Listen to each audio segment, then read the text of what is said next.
Delhi mercantile society ریاض مسجد کے علاقہ مکین پانی کی عدم فراہمی کے باعث واٹر کارپوریشن کے خلاف سراپا احتجاج ہے۔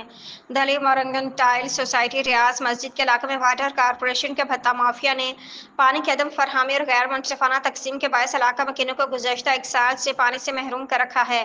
علاقہ مکین واٹر کارپوریشن کے ہر ماہ بل دینے کے باوجود واٹر ٹینکر سے مہنگے داموں میں پانی خریدنے پر مجبور ہو گئے،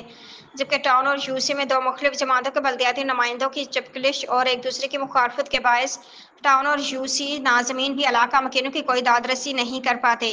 جمشید ٹاؤن کے چیئرمین اور دیگر بلدیاتی نمائندے اور یو سی چیئرمین اور بلدیاتی نمائندے ایک دوسرے کو مورد الزام ٹھہراتے ہیں، مگر علاقے میں پانی کی فراہمی کے لیے کوئی اقدامات نہیں کرتے۔ علاقہ مکینوں کے مطابق ایکسن عارف ستار، اے ای ای توصیف احمد اور واٹر کارپوریشن کا دیگر عملہ مبینہ طور پر سیاسی دباؤ اور رشوت کے عوض علاقے میں موجود ملٹی سٹوری بلڈنگز کو دہلی مرکنٹائل سوسائٹی کے لیے متعین ایام میں پانی فراہم کرنے میں ملوث ہے۔